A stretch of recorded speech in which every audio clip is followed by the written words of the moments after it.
Good evening and thank you for joining us here on Eyewitness News at 11. I'm Thomas Payeur. After a week-long trial and 3 days of deliberations, the jury has returned a verdict against former Mid-State Corrections Officer Jonah Levy. Lindsay Peters takes us inside the courtroom. Nantui's father releasing a statement following the verdict, saying in part, quote, "This verdict sets an important precedent. No one should have to fear losing their life at the hands of those who are supposed to care for them." Crash on the tarmac at LaGuardia Airport. 2 pilots are dead and at least 40 people were injured when an Air Canada plane hit a fire truck while landing. LaGuardia is back open tonight in a limited capacity as that investigation begins. Eileen LePammer has the latest. Looked at your National Grid bill today and saw higher rates. I'm sorry to say you are not the victim of an April Fool's joke. A second rate hike for Central New Yorkers went into effect today as part of a 3-year plan approved by the Public Services Commission. Electric bills are going up just over 7% and gas bills going up more than 11%. PSC Chair Rory Christian says the rate hikes will allow National Grid to make some infrastructure upgrades, and a large portion of the increase will come directly from delivery charges. We're continuing to track developments in New Hartford tonight after New Hartford Senior High School was ordered to shelter in place this afternoon. New Hartford Police Chief Ron Fontaine tells Eyewitness News that nobody was allowed in or out of the school this afternoon due to the nature of the threat. While we still do not yet know what that threat was, New Hartford police mobilized quickly this afternoon to search the building with K-9s out of an abundance of caution. Chief Fontaine says the high school followed its normal dismissal procedures after school ended for the day, and his department is still working diligently tonight to find out who's responsible for making that threat. We will keep you updated as this investigation unfolds, both on air and online at our website, cnyhomepage.com. New York's landmark 2019 Climate Act could look a lot different when the state budget is complete. This after a government memo said the act could lead to a massive increase in energy costs for New Yorkers. Our Capitol correspondent Jordan Sartor-Francis was in the room today as Governor Kathy Hochul addressed some of those adjustments. Street in Rome early this morning. Rome police tell us that they closed Railroad Street between Bouck and Mill Streets early this morning so detectives could begin their investigation. That area remains an active crime scene tonight, and we're still awaiting further details from Rome police investigators. Eyewitness News has learned that Nicholas Anzalone, one of several former corrections officers at Marcy Correctional Facility who pled guilty in the Robert Brooks case, has been transferred to a prison in Maine. In a statement, Doc says Anzalone's placement in a New York prison would pose significant safety and security concerns for Anzalone, prison staff, and other inmates. They were alerted to a possible threat made against Donovan Middle School. The threat, made over social media, turned out to be directed from one community group to another, and it posed no threat to the school itself. Utica police are still investigating while also working with community partners to conduct outreach and de-escalate any further issues between these two groups involved. We are told that charges may be filed as this investigation continues. For now, additional security measures are being implemented at Donovan Middle School for the remainder of this week. A staple in New York Mills is now celebrating 80 years in business. Twin Ponds Country Club hosting a ribbon-cutting ceremony this evening to celebrate. That party was hosted by the club's founders, the Germondi family, who founded the club in 1946. Local businesses in Little Falls are raising support tonight for the family affected by a fatal house fire along State Route 5 last week. Eyewitness News reporter Louis Genovese has continuing coverage. Today marks 1 month since the explosion at the Abundant Life Fellowship Church in Boonville. While the investigation is ongoing, some good news on the firefighters who were injured and the tremendous support that's been pouring in on their behalf. The Boonville Volunteer Fire Department tells Eyewitness News that the remaining firefighter, who is still hospitalized, has been moved from the burn unit in Syracuse to the rehabilitation unit. The other firefighters, including the chief, are at home tonight working through their recovery.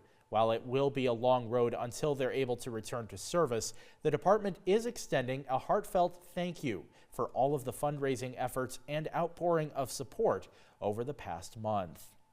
The Abundant Life Church is also staying positive tonight, sharing messages of faith and thanks as they continue to hold services in the auditorium of Adirondack Central High School.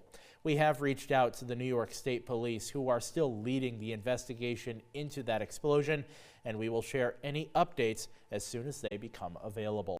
Today was St. Patrick's Day, and many local pubs and restaurants marked the day with special events and menus. We stopped in at Packy's Pub in New Hartford, where they had a full Irish menu, including a corned beef and cabbage dinner, Irish loaded chips for appetizers, deep-fried Reuben rolls, and their signature shepherd's pie, which is only served once a year. Amy Braun told us that the best part of hosting these events is seeing people come in from all over the country just to have a good time. The State Police Bomb Squad was called to Marcy Correctional Facility over the weekend after someone tried dropping contraband inside the prison using a drone. Around 1 a.m. Saturday morning, correctional staff saw this drone flying above the grounds before it dropped a package within prison walls. The bomb squad was called because wires were sticking out, but once that package was cleared, troopers found knives, suspected drugs, and other contraband inside that package. The drone was recovered from outside the facility. The investigation continues tonight, and those responsible could face charges. A new class organized by local contracting groups and Mohawk Valley Community College hopes to equip Utica's Bosnian community with an important skill. Eyewitness News reporter Louis Genovese has the details. Are getting a lot closer, that sign being mounted on the Crescent Hotel. Inside, guests can also enjoy seafood at the new restaurant, dubbed Salt.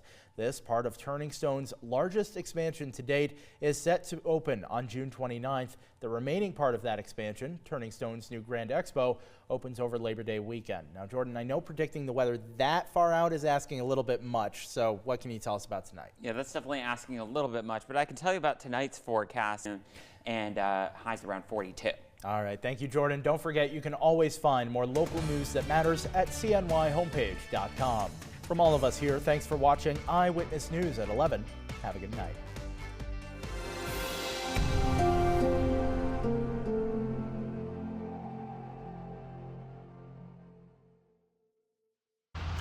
Scientific knowledge drives the world forward, and at the steering wheel are an ever-growing and changing roster of bright minds and great thinkers from the Mohawk Valley.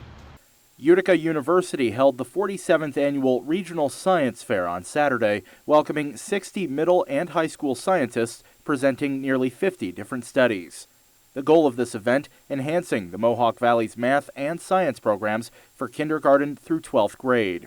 Utica University Associate Professor of Biology, Dr. Sarah Keesum, says that experiences such as this can play a pivotal role in inspiring students to become lifelong learners. I hope that they take away that science is a process and to stay curious, to keep asking questions, and that even if they experienced failure along the way, that's just another data point in the process of discovery. This represents a place where they can get encouragement and inspiration to continue their work in the sciences. Those who won first, second, and third prizes in the junior and senior categories also won cash prizes, while the grand champions and senior level runner-up won scholarships to Utica University. In West Utica, Thomas Payeur, Eyewitness News. As co-captain of the varsity girls swim team, Maddie Luther has been a champion in the water for all 4 years of high school. She is the Division I champion in the 200-meter freestyle with a record of 1:47.69. So far, we've done pretty well. We have one loss to Pioneer, but we learned a lot from the loss and turned around to beat the #1 team in the state 3 days later. So we've been doing pretty good so far. Maddie started making her rise to the top very early on. She began to swim competitively when she was 5 years old. Since then, she has built a close camaraderie with the rest of her team. I just enjoy being with the team, having great teammates, getting in, working hard, and just being able to swim fast and have something to look forward to and work hard for. I hope to make it to the Olympic trials someday, but it's very hard to make it to the Olympics. But that's my goal right now, is getting the Olympic trial cuts. Maddie has recently made a verbal commitment to swim for the University of Louisville. Good luck, Maddie. We can't wait to see you make a splash in your future.